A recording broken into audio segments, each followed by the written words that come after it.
नमस्कार। फ़िलहाल देखिए अभी अभी मैं अपने खेत में हूँ, चल रहा हूँ और जहाँ पर मैंने आखिरी स्प्रे करा था और ये है कंडीशन अभी मूँग की, जहाँ पर फलियाँ लगी हुई है।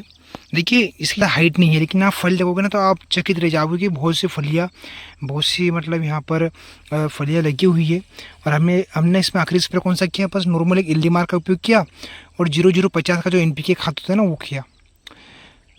बहुत से किसान भाई, बहुत से आपको यूट्यूब पर मिल जाएंगे कि आपको ये करना है वो करना है, कि मैं आपको एक बात बताऊं, लास्ट में आपको सिर्फ स्प्रे करना है NPK 0050 का, क्योंकि इसके अंदर नाइट्रोजन फॉस्फोरस ये सभी होता है ना। तो आपकी जो वो फूल के समय क्या होता है, फूल के समय आपको कोई भी हाई डोज स्प्रे नहीं करना चाहिए।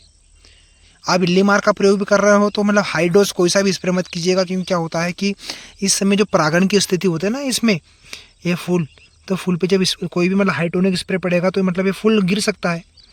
अब जब हमने स्प्रे किया 0050 का NPK खाद का ही, और एक छोटा मोटा स्प्रे लिया, ये जो भी हम ले सकते हैं, इमामेक्टिन बेंजोएट ले सकते हैं और प्रोपनोफास साइपरमेथ्रिन ले सकते हैं। तो क्या है, जो अब वे फलियाँ देखिए, फूल है ना, यहाँ से फलियाँ बनना स्टार्ट तो हो चुकी है।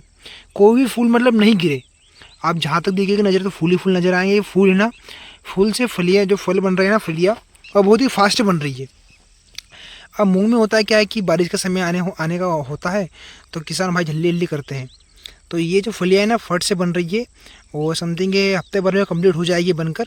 और इसके बाद हम एक एक सिंचाई को लगाएंगे, है ना। तो नमी अभी बहुत है अभी, तो अभी वहाँ आगे से चल रही है। तो मतलब 5 से 6 दिन बाद हम इसके अंदर क्या कर देंगे, एक सिंचाई कर देंगे। एक सिंचाई होने के बाद क्या है, फलियाँ पूरी तरीके से बनकर पूरी तरह कंप्लीट हो जाएगी। और उस तरीके से आप देख रहे होंगे कहीं कहीं कि मतलब पीली बढ़ रही है, पत्ते पीले पड़ रहे हैं। तो हमारी जो मूंग है ना, देखिए बहुत से फलियाँ लगी, पत्ते बहुत कम लगे हैं। जहाँ देखोगे, यहाँ नज़र देखोगे, वहाँ देखोगे, यहाँ देखोगे, तो देखिए यहाँ पर भी मतलब गुच्छे के गुच्छे बने हुए हैं। तो ये होता है कि आप आखिरी में जो भी है वो स्प्रे में थोड़ा हाईटेक मतलब हाईटोनिक मत इस्तेमाल मत कीजिएगा। बस कीजिएगा तो सिर्फ क्या, सिंपल सा एक छोटा मोटा जो भी मैंने बताया आपको, क्योंकि ये ज़रूरी है। और यहाँ पर भी आप देखिएगा तो देखिए ये जो है ना, सभी मतलब देखिए ये एक से एक फलियाँ स्टार्ट बनना स्टार्ट हो चुकी है। गुच्छे के गुच्छे बनेंगे यहाँ पर। हफ्ते भर के 14 से 15 दिन का आप समय दीजिएगा तो इसके अंदर वाले मूंग भी आपकी आ जाएगी कटने योग्य। ये होता है मतलब स्प्रे करने का शेड्यूल। आपको क्या है कि किसान भाइयों, क्या होता है, बहुत से किसान यूट्यूबर्स होते हैं, वो आपको मरवाने का सोचते हैं। एक से एक महंगी स्प्रे का बताएंगे आपको, लेकिन कोई काम का नहीं आएगा। आपके फिजूल पैसे बर्बाद होने का एक तकनीक बताते हैं लोग, लेकिन मैं खुद किसान हूँ, मैं समझता हूँ, इसलिए मैं आप सभी को वही चीज़ बताता हूँ, वही चीज़ दिखाने का प्रयास करता हूँ, वही चीज़ बताता हूँ किसान भाइयों को जो उनके उपयोग में है, ना कि उनके विपरीत में है। तो हमने बस लास्ट इसमें स्प्रे कर दिया है और एक सिंचाई देने के बाद हम इसको कटवा लेंगे, क्योंकि अब बारिश का समय भी आने वाला है, मानसून। तो अभी मई 15 मई आज का डेट है, 15 मई। तो इस 15 दिन के अंतराल में हमको मूंग को कटने योग्य बनाना है। जस्ट आज 15 दिन के मतलब कल परसों ही हमने स्प्रे किया था लास्ट स्प्रे। देखोगे तो वहाँ फलियाँ बहुत तेज़ी से बन रही है, देखिए, क्योंकि हमने लास्ट स्प्रे करा ही वैसा है। फूल से फलियाँ बनना बहुत तेज़ी स्टार्ट हो चुकी है, देखिए, ये है ना।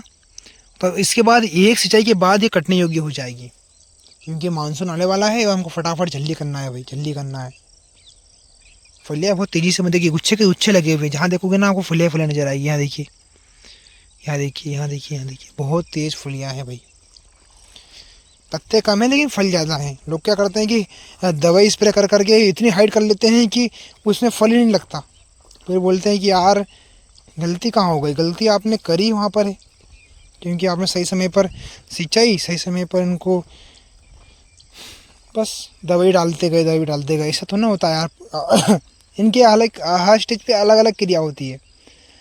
एक क्रिया होती है मतलब जहाँ बुस्ट करती है, एक क्रिया होती है जहाँ परागण करते हैं, एक फ्लावरिंग की स्टेज होती है। अलग अलग क्रियाएँ इनके बीच में होती है। जैसे हमारा कैसा है कि हम अब जवान हो चुके हैं, तो हमें शादी हो जाएगी, इसके बाद बच्चे पैदा होंगे हमारे, जब लड़के पैदा होंगे, ऐसा वैसा मतलब चलता रहता है। तो इनका भी ऐसा ही होता है। बीज से मतलब फल बनेंगे, फल से फिर बीज से मतलब जर्मिनेशन होगा। उसके बाद अलग अलग क्रियाएँ होती रहती है, जब जाके एक सही स्टार्ट होता है। अब लोग स्प्रे पे स्प्रे टेकते जा रहे हैं, जो उनको पता ही नहीं होता कि जिब्रेलिक एसिड का इस्तेमाल कब करना है, अमीनो एसिड का इस्तेमाल कब करना है, खाद का कौन सा इस्तेमाल करना है। जो मार्केट में नई दवाई आई, आपने स्प्रे किया, चलने दो भाई, थोड़ा रुको यार, समझो, महसूस तो करो भाइयों। इसमें हम आखिरी स्प्रे कर रहे हैं, आखिरी मतलब स्प्रे नहीं, सिंचाई कर रहे हैं। तो अभी जस्ट देखो लाइट आ चुकी है, मतलब लाइट नहीं आ चुकी, बिजली आ गई और पानी भी स्टार्ट हो चुका है। अब इसमें क्या है, देखिए हम पानी इसलिए इस्तेमाल कर रहे हैं क्योंकि देखिए आखिरी में ये जो है ना, ये अच्छे से, मतलब जब पानी लगेगा ना, आखिरी पानी, तब ये अच्छे से मतलब इस प्रकार से हो जाएगा। तो कहीं चरपटा लगे हुए थे, मतलब जिसकी ये यहाँ पर मतलब पानी की अवस्था का थी, तो ये अच्छे से मतलब क्या है कि उग जाएंगे, मतलब लग जाएंगे, मतलब फुली अच्छी लग जाएगी, कटने योग्य हो जाएगी। अभी जहाँ जहाँ मतलब सूखी फलियाँ है ना, तो इनसे कुछ नहीं बिगड़ेगा, तो ये कटने में भी अच्छी कटेगी, खरेगी नहीं मतलब। बस इसमें चल रहा है बस आखिरी सिंचाई, क्योंकि देखिए ये जो चरपटा है ना, ये जो फलियाँ हैं, ये अच्छे से लग जाए बस, इसीलिए हम इसका इस्तेमाल कर रहे हैं। हमको कोई मतलब नहीं था कि इसमें सिंचाई करें।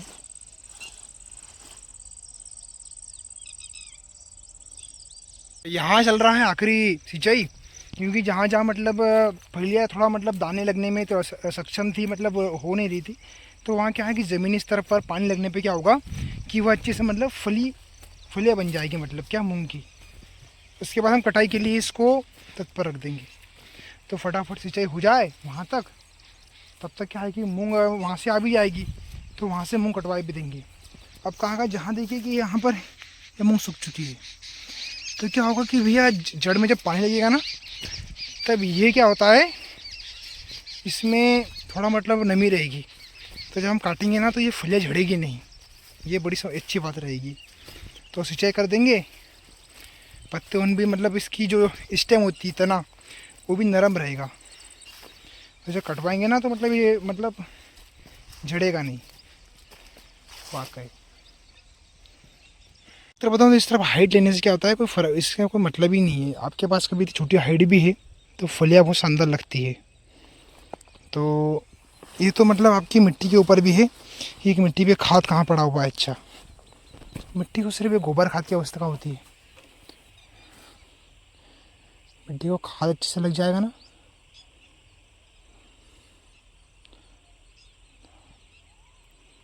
तो आपकी फसल वाकई लाजवाब रहेगी यार, लाजवाब।